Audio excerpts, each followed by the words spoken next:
Capítulo 1. Joselito. Durante la noche del 19 de marzo de 1964, bajo el canto de una serenata y como fruto del matrimonio entre José María Ortiz López y María Jesús Rodríguez Rivera, vino al mundo un niño que nada más nacer destacó por sus ojos cristalinos y al que llamarían José Antonio. Yo nací a las 12 de la noche, el mismo día de San José. Soy el cuarto de 6 hermanos. Lo digo así porque es de cuando era niño, y en esa época siempre me sale hablar de mí en masculino. ¿Qué le voy a hacer? Es ya una costumbre.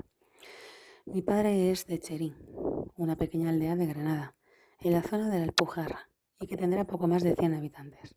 Mi madre, al igual que yo, nació en Adra, un pueblo de Almería, que entonces era muy pequeño, un boquete, y ahora con los años ha crecido mucho, como una ciudad. Los dos eran muy guapos. Mi padre era muy apuesto y mi madre era la típica lozana andaluza, guapa de verdad. Ya en ese momento era una mujer de carácter, que siempre lo ha sido. Ella siempre me contó que nada más parirme, mi abuela fue a lavarme y se quedó asombrada con mi mirada, como si me ocurriera algo, porque tenía los ojos muy abiertos, muy brillantes. Vamos, que ya estaba yo destinada a cautivar con la mirada, que siempre ha sido algo fundamental en mí. La infancia es una etapa en la que cualquier recuerdo existente debido a la corta edad es rememorado vagamente. Pese a ello, la protagonista conserva perfectamente en su memoria algunas anécdotas de aquellos años. Mi familia no es que fuera de clase alta, era más bien de clase media, pero para haber tenido 6 hijos sí que se puede decir que eran gente con dinero. Trabajaban los dos. Mi padre trabajaba en la compra-venta de coches y con eso se ganaba bien. Mi madre tenía una tienda de comestibles donde compraba mucha gente. Era como un pequeño ultramarinos, una cosa muy de pueblo, para hacer compras pequeñas y verse las vecinas. Recuerdo que la primera tele que llegó a Adra fue la de mi casa. Era una televisión Marconi y muchos de los vecinos venían a verla. A mí no me sorprendía el aparato, sino la gente que entraba y salía, el trasiego. Yo no era muy de ver la tele. Me gustaba más jugar con los animalitos o los chiquillos de mi barrio. Al principio era un niño muy bueno, muy tranquilo, pero luego más tarde, conforme iba creciendo, pues ya era más revoltoso, más movido. Yo reconozco que era un poco trasto, pero vamos, creo que eso es lo normal en muchos niños, que son traviesillos, cosas de críos. Pero pronto Joselito, que así lo llamaban sus familiares y vecinos, supo que era diferente a los demás, y la diferencia siempre supone una distancia hacia el respeto y la aceptación, sobre todo en una sociedad que no es la de ahora, en una época en la que aún existía una dictadura y donde la burla fácil seguía cebándose con el más débil. A los 7 años ya me sentía mujer, porque entonces yo me ponía todo lo de mi hermana, me probaba toda su ropa. Me metía en el cuarto de baño y empezaba a maquillarme con las pinturas de mi madre, que entonces eran las pinturas aquellas antiguas, como de crema dura. Me acuerdo que yo me pintaba toda la cara y me liaba una toalla en el pelo. Luego salía y decía, mira mamá. Mi madre se echaba la mano a la cabeza mientras decía, ¡ay! Lo que me ha salido aquí. Y mi padre le contestaba, pues como tu hermano, porque mi madre tenía un hermano de la acera de enfrente, solo que se casó por todo eso de los rumores, la época de Franco y esas cosas que se entienden de sobra. A los 7 años en la escuela ya me llamaban Joselito el maricón, porque yo en el colegio siempre me contoneaba, meneaba mucho el culo. También me decían mariquita, barre. Y yo, como no sabía lo que quería decir, pues les contestaba, y a mucha honra, quien no la tenga, que se la ponga. Aquello al final era continuo, siempre con burlas, un día sí y otro también. La primera vez que me gritaron Joselito el maricón, tenía 4 años. Estaba meando en la puerta de mi casa y se acercó el hijo de una vecina a insultarme. Cuando era pequeño no sufría, porque no era consciente de todo eso. Más adelante sí, sobre todo cuando me di cuenta que mis padres no me apoyaban. Se puede decir que me harté de escuchar la palabrita maricón, así que no entiendo cómo luego quieren que le tenga cariño a mi pueblo. Todo viene por algo. Si a mí me hubieran tratado bien, nada tendría yo que decir, pero es que no es el caso.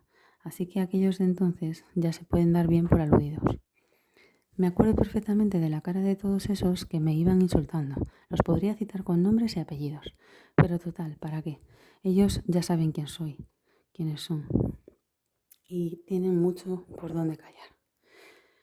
Aguantan las burlas de sus convecinos, las propias, que no justificadas, de un pueblo en el que hay muy pocas personas con una mentalidad abierta y una escasa sensibilidad hacia el prójimo, Quizás esos ataques constantes fueron los que han hecho que Cristina desarrollase esa rapidez en contestar, su singular chulería, que casi puede venir dada a modo de defensa, y desde muy temprana edad. Pero sin duda, según ella, si hubo algo que marcó su infancia, fue la relación con su madre. Sobre los 4 años comencé a recibir malos tratos por parte de mi madre. Desde que tengo 2 dedos de frente me di cuenta de eso. No me refiero a malos tratos de la forma en la que lo vemos en la tele, sino en los modos que ella tenía conmigo, siempre tratándome peor que a mis hermanos, como con cierta rabia hacia mí. Se enfadaba conmigo por cualquier tontería. Era como si yo la desquiciara. Si alguna vez llegaba con el pantalón roto, me partía. Aparece una foto de Joselito. Aquí me tenéis en el día de mi primera comunión. Me partía vara de almendro en el cuerpo. Si me portaba un poco mal, me echaba a la calle. Y ahí estaba hasta las 12 de la noche, con un frío que en aquel momento las calles de mi pueblo eran de tierra y si llovía se embarraba todo. Yo no sé por qué era, pero era como que me tenía manía, por ser como era, por mi condición sexual, porque con mis otros hermanos no se portaba así. Recuerdo que yo tenía sobre los 6 años un amiguito que era el Manolito, el hijo de la Inés. Nos íbamos por ahí y hacíamos cosas feas, como cosas sexuales, guarrerías de críos. Pero no tenía ni idea de que estuviera haciendo algo malo. Simplemente hacía lo que me gustaba. Un día yo discutí con él. Me fui a su madre y le dije todo lo que hacía su hijo conmigo. Y él, como venganza, fue y se lo dijo a mi madre, que me dio una paliza que aún me acuerdo. Mi madre era un sargento, nunca me sentí muy querida por ella. Además, cuando más me han hecho falta mis padres, no los he tenido. No sé lo que es tener el calor del hogar, pero sí es que hasta me decían maricón en mi propia cara y que yo era la vergüenza y la deshonra de la familia. Más adelante lo pasé tan mal que teníamos en casa una escalera con una barandilla y hasta pensé en ahorcarme. Pero por el hecho de ser maricón, pero no por el hecho de ser maricón, sino por el desprecio de mis padres, por ese sin vivir y el sentirme incomprendida. Conmigo han hecho destrozos. Me sentaba a comer y me tiraba el plato de comida a la basura. Cosas que no tienen nombre. Un día, teniendo yo 13 años, entre ella y mi hermana María Belén, la menor, me rompieron un plato de cerámica en la cabeza, que me tuvieron que poner 13 puntos. Mi hermano Paco me llevó al médico y yo le tuve que decir que me había caído por unas rocas del mar, por no decir que había sido mi madre. No recuerdo cómo acabó todo así, pero eran reacciones siempre muy exageradas ante cualquier travesura o por mi forma de ser. Yo no sé qué odio me tenía, que no aceptaba que era mariquita, porque es que a ninguno de mis hermanos lo ha tratado como me ha tratado a mí. Y ella dice que conmigo lleva una herida, y yo sí que llevo una cicatriz en todo mi cuerpo, que me ha marcado. Yo no sabía lo que era un beso y el cariño de una madre. Nada más me veía llegar por la puerta de casa y me decía, hay que ver, ¿qué maneras me traes? Se enfurecía, se me iba a jugar con otros niños, con los gitanitos. Cuando llegaba a casa me pegaba con una goma de butano, lo que tuviese a mano. O alguna vez llenaba el lavabo de agua y me metía la cabeza dentro. Quería darme lecciones de ese modo y solo conseguía que yo me rebelase más. Eso con 7 años, que ya eran unas reacciones exageradas, como si me tuviera rabia de solo verme, de mis maneras, mi lenguaje o mis andares. A veces me iba al campo con un tal Pepe el Mocarrón, que era 2 años mayor que yo. Me subía a los árboles y cogía gorriones, y al llegar con los pajarillos en las manos, mi madre se liaba a darme con una barra de aluminio. Son cosas que no puedo olvidar, aunque lo intento, porque si fuera de casa, en la calle o en el colegio, ya me sentía mal, con las burlas y comentarios. Pues encima, para rematar, dentro de lo que es un hogar, no sentía yo eso. Era como llegar a casa y seguir con los desprecios, como si hubiera cometido el mayor de los males. Ya llegó un momento en el que hasta me daba miedo ir a mi casa, y sobre los 9 años me quedaba a veces a dormir por las casas viejas, con una manta. Así hasta 4 días seguidos. Una vez tenía tanto frío que fui a la policía de Adra y les conté en mi caso lo que me pasaba. Como era menor de edad, la policía se puso en contacto con mi madre, que no tuvo otro remedio que meterme en casa. Pero cuando se fue la policía me dio una paliza que me reventó. Es que le tenía miedo. Es la persona que más miedo le he tenido en esta vida. Lo que ha hecho conmigo no tiene perdón de Dios, pero sí me escondía hasta la comida. Cuando me dejé el colegio a los 13 años, me tuve que poner a trabajar recogiendo habichuelas para poder vestirme y calzarme, porque mi madre me daba lo justo y a veces nada. Y digo mi madre porque es la que llevaba los pantalones en casa, la que me mandaba. Eso lo saben mis hermanos, mis vecinos y hasta Dios. Yo el cariño que le tengo a mi padre es porque era lo contrario. No era tan severo, se notaba que me miraba con más dulzura, pero mi madre siempre estaba dispuesta a liarse con alguno de mis hermanos para montarme el numerito o dejar claro lo mucho que se avergonzaban de mí. Mi padre no tomaba partido. Intentaba calmar a mi madre, pero en esas ocasiones no servía de nada. Era como muy sumiso con ella. A lo mejor podría haber evitado algunas cosas, pero no le culpo, porque ella era la que siempre tenía la última palabra y él le obedecía. Bastante hacía el hombre con darme cariño, a su modo, o mirarme de otra manera. Durante mi adolescencia me fui una temporada a la posada de mi tía Isabel y les ayudaba a los invernaderos. Luego ya me iba todos los a medios días a casa de una vecina, Gracia la Sevillana, que en paz descanse. Esa mujer me ha dado muchos platos de comida y sobre todo me daba cariño. Me quería como un hijo. Con cualquier trapo me hacía pantalones, jerseys. Cuando ya tenía 18 años y era mayor de edad, si me quedaba en casa de mis padres, mi madre llamaba a la policía y me tenía que ir. Y entonces me alojaba en casa de Gracia. A día de hoy sigo acordándome de aquella señora como si fuese un ángel de la guarda. Lo que yo he dicho en televisión siempre era para tapar a mi madre. Y al final no le guardo rencor, porque al fin y al cabo es mi madre. Y no querría llevar yo la soga que ella lleva arrastrando, porque ella tenía ya de antes mala relación con su propia madre, la que era mi abuela. Yo nunca he sabido lo que eran unos Reyes Magos. Solo una vez mi padre me trajo un osito de juguete que se movía y mi madre cogió y lo subió a la estantería, como si fuera de decoración. Recuerdo que yo siempre quería un acordeón y nunca lo tuve. Esas cosas te marcan. Hoy en día tenemos una buena relación. Hemos hecho por comprendernos lo mejor posible, pero siempre sentiré que no me supieron entender durante aquellos años.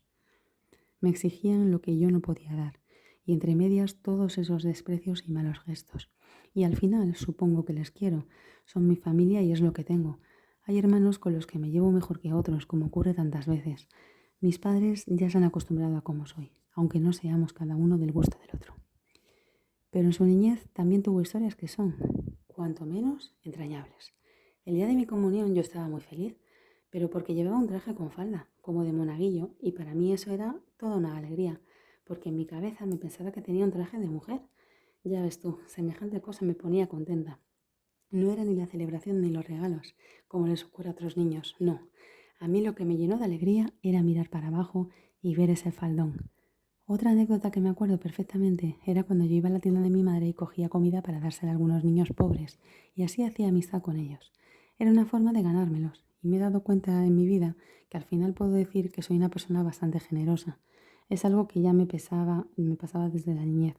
No sé si era por crearme amigos o por qué, pero me gusta ser así. Pero no de comprar cosas a los demás, sino de regalar las mías. Igual que ahora pueden ser unos zapatos, aparece una foto de Joselito. Como podéis ver, desde bien joven me gustaba posar. Unos zapatos ese momento, cosas de la tiendecita de mi madre, que claro, a ella no le hacía ni puta gracia. En fin, que podrán decir de mí lo que les salga de las pencoletas, pero generosa he sido y soy como ninguna. Lo que se dice muy desprendida, que cuando alguna se ha encaprichado de algún vestido de la Veneno, yo se lo regalaba con mucho gusto. O si a otra le veía que le quedaba bien mis pendientes, pues se lo daba con toda la ilusión, no me importaba. La verdad es que nunca fui buen estudiante. El Padre Nuestro me lo aprendí de milagro. Me iban pasando de curso, pero por la edad, por no estar con otros niños mucho más pequeños. No me gustaba nada el colegio. Mi abuela me metía por una puerta y conforme entraba yo me salía por otra. Todo eso para irme a jugar con los perritos o a coger palomas. Podría haber estudiado una carrera como el resto de mis hermanos, lo que pasa que ya desde entonces a mí solo me interesaban el pendoneo y tenía la cabeza en otras cosas. Mi abuela se preocupaba mucho, siempre me decía que fuera bueno y que estudiara. Yo me aburría como una ostra y entre que no me interesaba nada, no estaba a gusto con los niños y siempre he sido muy rebelde para que me manden y me estén dando órdenes, pues está claro que lo mío no era la escuela. Lo mío era ser libre como Heidi. También sobre los 6 años recuerdo que mi madre me llevó al médico y éste le dijo: mire, Pepa, yo creo que su hijo no va a desarrollar nunca su faceta masculina. Tiene demasiadas hormonas femeninas. Y mi madre se quedó de piedra. Otro motivo más para aumentar su rabia hacia mí. Cuando yo tenía 9 años era íntimo amigo del Amadeo, que era un nieto de Gracia la Sevillana, pero era como si se lo hubiera criado ella, y su hija Anita, que era de mi edad. Éramos uña y carne, íbamos juntos a todos lados. Esa amistad sigue hasta el día de hoy, y Gracia la Sevillana me ha quitado mucha hambre, porque cuando mi madre se enfadaba conmigo y me echaba de casa, esta mujer me daba de comer. Pero lo que más feliz me hacía era cuando me cosía vestidos, ropa muy femenina para los carnavales, blusas de manga japonesa, estampados, camisas con volantes. Yo deseaba que llegaran los carnavales para vestirme de mujer. Gracia me ha dado el cariño que mi madre no me dio, lo puedo decir así, tal y como lo siento. Esa mujer nunca me juzgó y es de las pocas cosas buenas que recuerdo de mi infancia, así que espero que Dios la tenga en su gloria. Mi madre por huevos quería que yo trabajara de albañil en una obra. ¿Cómo iba a dedicarme yo a eso? Si una vez trabajé en un invernadero y me desmayé, ya solo de verme en un trabajo de hombres me desvanecía. Por ese tipo de cosas yo entendí eso que dicen de que madre no es solo la que pare, una madre es la que comprende o te ayuda. Y eso es lo que fue Gracia para mí. Con ella y su hija Anita sabía lo que era un remanso de paz. Pero la vida sigue, aunque en ocasiones nos depare malos momentos. Porque la vida se compone de eso, de aspectos positivos y negativos. Y no hay que olvidar estos últimos, ya que suelen ser los que nos hacen más fuertes. Cualquier anécdota triste está repleta de vitalidad, pese a su crudeza. Y siempre hay un camino para seguir adelante, que no por ello está exento de problemas. Con 13 años mi madre me tenía ya amarga. Bueno, y aparte toda esa gente que estaba todo el día diciendo maricón, maricón, maricón. Así que aprovechando que mi hermana Maritrini se iba, yo me fui con ella. Primero se fueron ella, otro muchacho mariquita llamado Sebastián y otro de Gador, el pueblo que había al lado. Luego ya fui yo, aunque todos ellos se volvieron pronto. Estábamos acogidos en casa de una familia de San Pedro de Alcántara, que es un pueblo cercano a Marbella, y me quedé a vivir allí. Ellos se llamaban Pepe Romero y Pepita López. Eran gente con muchos terrenos y de dinero. Tenían 2 hijos. Miguel, aparece una foto de cuando era modelo. Tenían 2 hijos, Miguel y Alfonso, que era gay. Alfonso tenía 27 años en ese momento y yo 13. Y me cuidaba mucho. Esa familia que era muy conocidos en aquella zona me querían con locura y me llamaban el niño, porque era muy chiquitillo. Tenían unas cuadras y yo les ayudaba en las tierras, a recoger las patatas, a dar de comer a los pollitos, a las vacas, bueno, todas las faenas del campo que a mí siempre se me han dado bastante bien y lo hacía con mucho gusto. Con esa familia estuve hasta los 27 años, pero yendo y viniendo, de mi pueblo a San Pedro de Alcántara, porque cuando iba a Adra no podía parar mucho tiempo en casa de mis padres, porque mi madre no quería. Y todo eran problemas, malas caras y discusiones. Para mí esa fue mi familia de verdad, con la que he pasado buenos momentos y me han cuidado. Esa gente era multimillonaria, pero viviendo de una forma humilde eran muy sencillos. Y entre tanto ir y venir, nuestra protagonista descubre el amor y se descubre a sí misma. A mí en el pueblo me seguían insultando y eso que había más mariquitas en Adra, pero era como que pasaba desapercibidos. Yo llamaba más la atención, aunque siempre iba con ropa masculina, muy varonil, para que no me dijeran nada, y aún así con esas era el blanco de todas las burlas. Por aquel entonces, sobre los 15 años, yo estaba muy enamorada de un chico de mi barrio que se llamaba El Cantadillo, apodado así por ser el hijo de María la Cantanda. Cantandillo, apodado así por ser el hijo de María la Cantanda. Tenía la misma cara que el cantante Iván, el de fotonovela, rubio así muy guapo, igualito. Desde ese momento por las noches le pedí a Dios que quería convertirme en una masa de harina y luego amanecer por la mañana con un cuerpo de mujer con un cuello. Todo para poder casarme con ese hombre y ser la madre de sus hijos. Pasado el tiempo hice el amor con él, a los 19 años. Más tarde se casó con una amiga mía y cuando volvió de la mili quiso volver a hacer el amor conmigo, pero yo ahí ya me negué. Había mucho respeto, habían cambiado mucho las cosas. Al final yo era como la novia de todos los niños del barrio de Patagatos y hasta se corrió la voz y venían muchachos de otros barrios para acostarse conmigo. Luego me criticaban, pero muchos tienen que por dónde callar, porque si yo hablara, algunos matrimonios se romperían, porque muchos de esos niños hoy están casados, con negocios y todo. Y sus mujeres se quedarían sorprendidas de saber que sus maridos están en la costa con Joselito el maricón. Pero bueno, da igual, yo mientras seguía yendo y viniendo, de un sitio a otro. Y llegó incluso a pasar un año hasta que volví a Adra.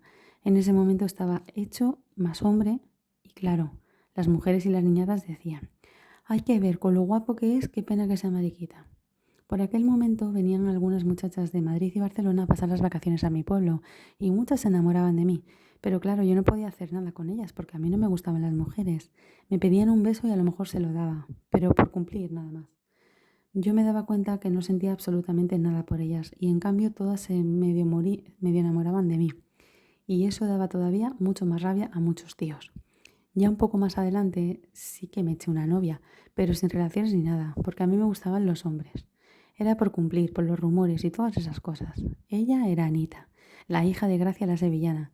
Yo la quería mucho, pero no amor de novio, sino amor de amiga. Le tenía mucho cariño. Pasábamos mucho tiempo juntos y entonces ella, como si fuera un noviazgo, y eso le habrá pasado a mucha gente, que sin haber nada es como si fueran pareja y de cara a los demás parecía que yo tuviera una novia, pero yo no lo hacía por la gente, era por estar junto a ella, porque a mi modo yo la quería mucho. Tales experiencias hicieron de Joselito un muchacho precoz, que con buenas compañías conseguía disfrutar del sexo pese a su juventud. Mientras tanto en San Pedro de Alcántara, por la casa de los Romero, paraba mucho un amigo de Alfonso, Tomás, que hizo la mili con él. Este chico era bisexual y se hizo novio de la prima hermana de Alfonso. La primera vez que me vio ya se encaprichó conmigo y quería que durmiera con él. Me acuerdo que el chaval fumaba porros y los tiraba por la ventana. Siempre me ofrecía y yo no quería, porque una vez le di una calada a un porro, me dio por comer y le dejé a mi madre la nevera vacía. Y una noche de esas me acosté con él después de que me lo dijera varias veces y resultó que Alfonso se mosqueó porque me protegía mucho. Hubo celos entre ellos dos, porque los dos se pensaban que me estaba acostando con ellos. Y para nada, porque tanto Alfonso como sus padres siempre me respetaron muchísimo. Pero Tomás no sé qué lío se hizo en su cabeza que me cogió rabia e intentó hasta pegarme.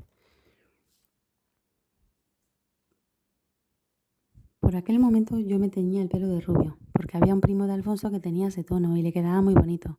A mí me salió como un rubio panocha, pero a Tomás le gustaba mucho, me veía muy guapo, pero no me lo decía.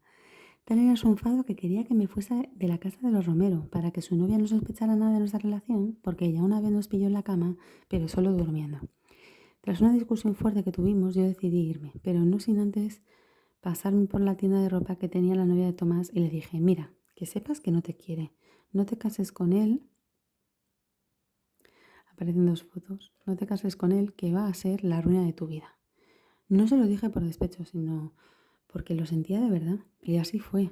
No es que la arruinó la vida, es que la enterró, porque esta chica murió años más tarde en un accidente de coche que tuvieron y él sobrevivió. Pese a aquella discusión, yo seguí yendo varias temporadas a casa de los Romeros. Mis padres fueron a San Pedro de Alcántara a conocerlos y se quedaron 3 días. Luego también Alfonso y sus padres venían a veces a la feria de Adra. Así iban funcionando todo bien y nos hicimos como una familia. Cuando el padre Pepe Romero falleció, yo ya había dado el cambio a mujer e incluso me llegó a ver por televisión y se alegraron muchísimo. La cuestión es que toda la gente de San Pedro de Alcántara se pensaba que yo era un sobrino de ellos o algún familiar, y si me preguntaban les decía que sí, que era primo de Alfonso. Vamos, que les mentía con orgullo y un poco a la vez era verdad, porque me veían muy unido a esa familia. Con el tiempo ya me subí a los madriles y me hice travesti, pero cuando el padre se puso malo del riñón fui a visitarles. Me acuerdo que llevaba el pelo un poco largo y tenía las tetitas de hormonas, y para que no se me notara me ponía blusas anchas y las cejas sin depilar. Yo les ayudaba, cogía las carretillas repletas de hierba para dárselas de comer a las vacas y me encargaba de los animales porque me encantaban. Almacenaba los huevos de las gallinas sin que Pepita, la mujer, me viera para darle una sorpresa, que creyera que había menos de la cuenta y luego se llevaba unas alegrías tremendas. Por aquellos días me fui a visitarles sin encontrarme con ellos. Yo pensaba que para mis adentros el porqué no dejaba la vida salvaje de Madrid, con lo bien que estaba yo de extranjera, pero en el fondo sabía que necesitaba más marcha, conocer más mundo y continuar el camino que me había marcado. Pero a Joselito aún le quedaba algo nuevo por descubrir, algo fundamental como es el hecho de adentrarse en un ambiente diferente, pero en el que se convive con afinidad y como toda novedad también conlleva su sorpresa. La primera vez que fui a una discoteca gay fue en Torremolinos y tenía yo 16 años. En esos sitios tenía que ir varonil, porque si no los hombres no se te acercaban. Es así, si vas de femenina, no ligas. Cuando yo entré en la discoteca me asusté. Me senté y me acuerdo que los tíos se me acercaban, me querían invitar a cubatas y yo les contestaba que no bebía. Me querían invitar a cigarros y yo les decía, no, no, gracias, no fumo.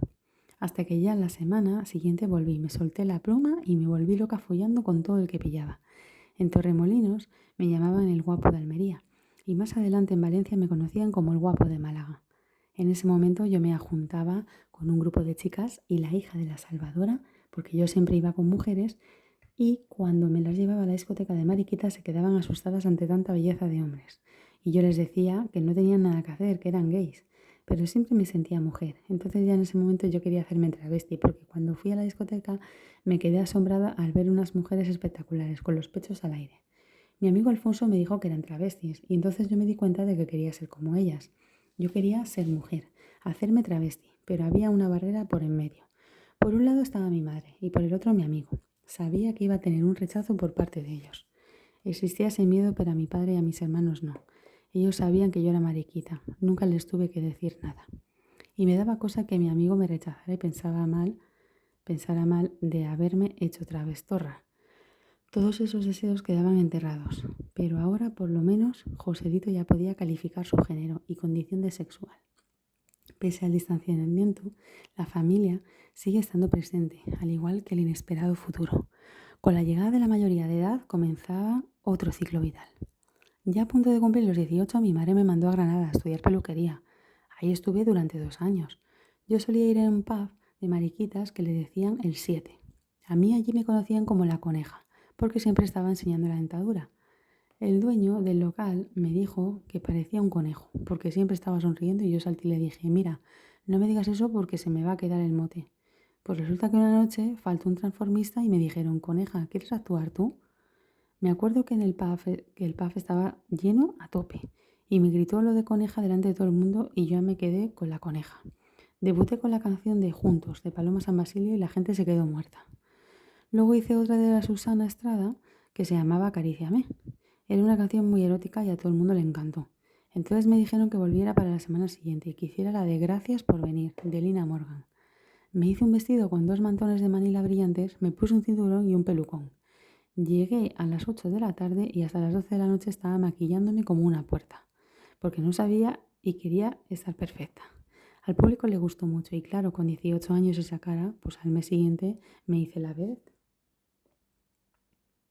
Pero ya a los 20 años, cuando terminé aquel curso, me volví a Adra y trabajé allí como ayudante de peluquería, con una amiga, que ese era el propósito de mi madre, con tal de encaminarme y también el mío, que entonces lo veía como una forma de sacar dinero para mis gastos, sobre todo para no perder práctica. Pero no ganaba nada y al final me puse a trabajar en una tienda de moda de mi pueblo. La dueña de la tienda, María Luisa, fue la única que me dio trabajo en todo el pueblo. Esa mujer me quiso muchísimo. Estuve un año trabajando con ella. Hace unos años fueron los del programa ¿Dónde estás, corazón?, hasta Adra para entrevistarla y ella pudo confirmar mis palabras sobre el trato que se me daba en el pueblo, además de decir que sí que había gente que me quería. Aunque yo no lo veo así, eran 4 o 5 y poco más. En fin, en aquella boutique, que es como se dice, para que quede fino, me encargaba de preparar los escaparates y a veces incluso organizábamos desfiles de moda donde yo desfilaba también. Las mujeres decían, qué guapo, pero los hombres que me tenían tanta envidia enseguida comentaban, ay, qué maricón. La verdad que en el pueblo también había gente que me quería muchísimo, pero también muchos me odiaban. Cuando ya después yo salía en televisión y nombraba el pueblo de Adra, pues realmente quien me quería no decía nada. Pero quien tiene la conciencia sucia son los que se descargan y siguen criticando, o sea, que si se dan por aludidos, por algo se dan.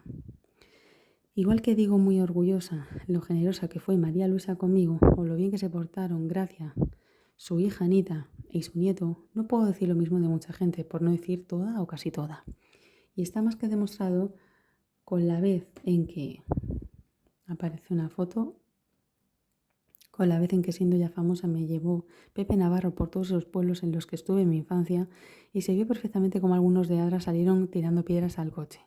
El único sitio donde ocurrió, y con eso lo digo todo. Puedo decir que todos los vecinos de mi barrio, que yo soy del barrio de Matagatos, me quieren con locura. Si alguien se atreve ahí a ponerme la mano encima, se lían todos a palos. Se llama el barrio de Matagatos porque había un hombre que se llamaba Gabriel el Matagatos, que tenía una especie de cuadras con perros, caballos, pavos reales, pollos de la Guinea y todos los animales los tenía sueltos por la calle. Nadie podía pasar por ahí porque los perros le ladraban, a los que eran del barrio no, pero la gente tenía miedo de tanto animal que había. Para los extranjeros que venían era toda una atracción de los animales tan bonitos. Me acuerdo que los pavos reales se subían a mi terrao y mi madre quería que les arrancara algunas plumas para ponerlas en el jarrón, y yo todo el rato detrás del pavo real. A mí desde niño, si hay algo que me ha encantado, son los animales. Me encantaban los perritos chiquititos y si me los quitaban de las manos me liaba a puñetazos. Me cogían un perro y se me iba a la cabeza. Los perros y las palomas eran mi debilidad, y para robar palomas era un ladrón de guante blanco. Se veía una paloma que me gustaba, iba a la casa del vecino, sigiloso como un gato, y le quitaba la paloma sin que se enterara. Luego al llegar a casa mi madre se enfadaba y me pegaba por haberle quitado el animal al vecino, y yo no hacía más que suplicarle que quería una paloma. Mi madre me dijo: si quieres una paloma tienes que fregarme toda la casa. Y se la dejé reluciente como una patena. Ya ves, ni que estuviera pidiendo un cocodrilo. Y pese a todo, recuerdo que de pequeño era muy apegado a mi madre.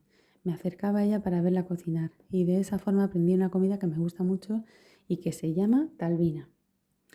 Las talbinas se hacen tostando harina en una cazuela y se mezcla con leche, azúcar, almendras, pan y matalaúva. Es un plato típico de Almería que solo conocen por allí. De tanto fijarme en mi madre conseguí que me salían riquísimas, hasta el punto de que las vecinas me pedían que les cocinara eso y les hacía unas fuentes grandísimas. Todavía me acuerdo de una tarde en la que estaba yo con toda la emoción haciendo mi talbina y vinieron mis hermanas que tenían por aquel entonces 19 y 15 años y sin que me diera cuenta le echaron sal. Voy a probarla y me extrañó porque las talbinas son dulces como el almíbar. Me entró un llanto por culpa del par de pencas y las vecinas se quedaron ese día sin sus talbinas. Si hay algo que siempre caracterizaba a la Veneno es su carácter y su manera de enfrentarse a las situaciones, cosa que ella hacía en su juventud ante los numerosos ataques que sufría. Estando yo de niño, iba con Paco Ceballos, que era mi amigo de Mariquita, y estábamos paseando por la feria. Él era muy puta, y le daba lo mismo irse con 8 que 80, un feo que un guapo. Así que después de ligar nos fuimos al puerto, cerca de las redes, y nos empezamos a meter mano como dos niñatos. Yo, lógicamente, con el más bueno y el Paco con el gordo. De repente veo que viene un montón de gente hacia nosotros, todos con la cara tapada. El Paco Ceballos se fue corriendo, pero yo, que siempre he tenido un genio muy fuerte, me enfrenté a todos ellos y les dije: mirad, por mucho que os tapéis las caras, hijos de la gran puta, os conozco a todos. La intención de ellos no era pegarnos, sino echarnos al mar. Me fui a la policía y no me hicieron ni puto caso. Tan eficaces ellos. Como no me aguantaba de pura rabia, se lo conté a mi madre y fui casa por casa de cada uno de los niños y se lo dije a sus padres, que ya les dieron su merecido. Era ya un momento en el que yo no me callaba las cosas, y si la policía no hacía nada, pues ya me encargaba yo de ir tocando las puertas y contando las alegrías de sus hijos, desenmascarándolos. Resulta que al día siguiente a Paco Ceballos le daba miedo ir a la feria, y yo le dije que nada de eso, que iba a ir, que había que ir.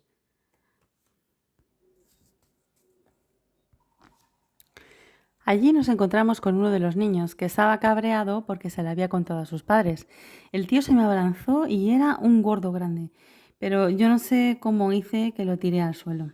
Y le pegué tal bocado que le arranqué medio pecho. Vamos, es que lo descuarticé de la paliza que le pegué. Y ya no se metieron más conmigo, aunque sí de lejos, o cuando pasaba, me decían Joselito el maricón. Cuando a lo mejor salía de mi casa con chicas guapísimas que venían y ellos me gritaban eso, pues yo les decía a ellas: pues sí, soy mariquita, para que te lo digan ellos, te lo digo yo. Y ellas me decían que les daba lo mismo, que estaba muy bueno. El Paco Ceballos al final también se fue a Madrid y se hizo travesti, pero no porque se lo sintiera, sino para ganar dinero y tener su propio peso.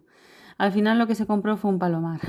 Con el tiempo que me demostró que no era una buena amiga, ya que me pagó con la falsa moneda. Ahora vive en Adra y tiene la cara que parece un chicle, más operado que Michael Jackson. En muchas ocasiones la victoria de unos produce la envidia de otros. Para Joselito esto no era habitual, porque hasta el momento toda la animadversión que sentían hacia él había sido por su condición sexual. En 1989, en una discoteca de Marbella, aparece una foto, dice: no había concurso de belleza en el que no arrasara, aunque las cosas como son, ella no valía un pimiento. En 1989, en una discoteca de Marbella, se celebraba un concurso que venía a ser como Mister Málaga, porque por aquel entonces aún no existía ese certamen. Se presentó mucha gente de allí, de todos los pueblos de los alrededores, y justo salí elegido yo como Mister Andalucía, no Mister Málaga. No me lo esperaba porque además aquello fue un boom, saliendo al día siguiente los periódicos de la zona. Eso ya fue para reventar de envidia por parte de los hombres de mi pueblo, que si les molestaba que fuera maricón, pues ahora mucho más por el título de Mister Andalucía, porque eso además les encantaba a las tías que se enamoraban de mí, y a los otros les sentaba como una patada a los huevos que yo hubiera ganado ese premio de belleza. Algo parecido volvió a ocurrirme poco más tarde. Era el año 1991. Tenía yo 27 años, cuando una amiga mía, Mari, la hija de la Salvadora, llamó al programa Vivan los novios, que en ese momento lo presentaba a Andoni Ferreño y Arantxa del Sol. Le tocó ir a un hotel de Marbella y me dijo que se le acompañaba, y ahí que fui yo, pero sin apuntarme ni nada. Entonces un chico me pidió mis datos. Imagino que al verme así tan espontáneo y con ese porte, y resulta que me llamaron a mí. En el concurso al final la chica, que era sevillana, me eligió a mí, pero sin verme ni nada, claro, solo por la simpatía, porque había un telón de por medio. Y resulta que al final gané yo. Esa fue mi primera experiencia en televisión, que toda España desconoce. Me acuerdo que cuando estaba en el hotel, un concursante que había, que era canario, se tiró encima de la cama y se puso a hacer el amor conmigo. Yo en ese momento me quedé muerta, pero como el tío estaba buenísimo, pues le dejé que hiciera lo que quisiera. El premio concurso fue un viaje a Tailandia, pero íbamos en grupo. Entonces yo, siempre que podía, me escapaba por mi cuenta y me iba a buscar los sitios de mariquitas. Chapurreando como podía, encontré un lugar de ambiente allí en Bangkok. Todos los tailandeses eran iguales, parecía que tenían todos la misma cara, y dentro de la discoteca solo había uno que destacaba, y a ese me lo llevé yo al hotel. También recuerdo que de ese viaje el hecho de ver a muchísimas travestis. Allí estaban las transexuales más guapas que he visto yo nunca. Eran muñecas las tailandesas. Lo peor me esperaba al volver de viaje. En el pueblo ya me estaban criticando, como no podía ser de otra manera, porque yo cuando me presenté en el concurso no dije que venía a Adra, solo comenté. Me llamo José Antonio Ortiz Rodríguez. Vengo de Marbella y soy modelo de pasarela. Todo esto lo dije con tal de no mentar el pueblo de Adra y no tener problemas, porque días antes de ir a la televisión, algunas personas me dijeron que si iba al programa no se me ocurría nombrar mi pueblo, avergonzándose de mí por ser maricón. Pero claro, como gané el concurso y quedé bien, entonces les dio rabia y estaban molestos. En fin, que si nombraba al pueblo, mal, y si no lo nombraba, también. La cuestión era joder, no se aclaraban ni ellos. De aquella vez en el programa, ese de aquella vez en el programa ese tengo también el recuerdo de que alguien muy cercano, de casa, y que no voy a mentar, tenía la gracia de poner tiempo después de la cinta, con toda la mala idea de fastidiarme, sabiendo que no me hacía ni puta gracia. No la veía en otro momento, solo cuando yo paraba por allí. La capital como nuevo horizonte. Madrid sería testigo de sus nuevos romances. De nuevos romances, una nueva vida y poco tiempo más tarde también de su transformación. Una ciudad cosmopolita que iba a suponer la verdadera Universidad de Cristina, un segundo hogar en el que se acabó, convirtiendo en el primero y para siempre. Ese mismo año, en noviembre, me subí a Madrid junto a Alfonso, el hijo de los Romero. Él era asistente social. Y por cosas, aparecen dos fotos, una en Tailandia, alucinada me quedé con la belleza de las transexuales de Tailandia. Con razón gané yo el concurso, para belleza y simpatía la mía. Ese mismo año, en noviembre, me subí a Madrid junto a Alfonso, el hijo de los Romero. Él era asistente social. Y, por cosas de trabajo, pues tenía que subir y me dijo si me iba con él, que era solo para un fin de semana. Nos fuimos a una discoteca que se llamaba Allen. Y yo iba muy guapo y las cosas como son. Era el típico moreno andaluz con una camisa blanca que resaltaba mucho los rasgos y llamaba la atención. Al poco rato de entrar se acercó un tío moreno que no paraba de mirarme y yo por esos momentos ya había perdido la timidez y era muy espabilado. Así que cuando el chico, que era guapísimo a rabiar, se me acercó, pues me puse a ligar con él. Me preguntaba que cómo me llamaba, que de dónde era. Yo le contesté que de Marbella. Nunca he nombrado a mi pueblo por la forma de cómo me han tratado. El mozo, que se llamaba Juan Pedro, me invitó a tomar una copa en su casa, y yo le dije que no, pero sí que le di el número de teléfono de donde yo vivía en San Pedro de Alcántara. Así que a los pocos días me llamó diciéndome que se había encaprichado de mí, que no podía sacarme de su cabeza y que por favor me subiera para la capital. Total, que yo me inventé una historia para Pepita, la madre de Alfonso. Le dije que me había salido trabajo como modelo en Madrid y ahí que me fui. Pero resulta que el chico sí que era modelo. Se llamaba y sigue llamando Juan Pedro de Tudela. Era guapísimo y me quedé con él en Madrid. Estuve unos 8 meses y como yo siempre he sido muy puta, me lié con otro chico al final y la relación se rompió. Juan Pedro estaba muy despechado y cada vez que me veía decía que me iba a pegar y me iba a romper la cara. Nunca me olvidaré cuando le conocí porque iba muy bien vestido, con unos vaqueros y hasta corbata. En aquella misma discoteca de nuevo encontré otro amor. Se llamaba Atilio y era un chico de Zaragoza.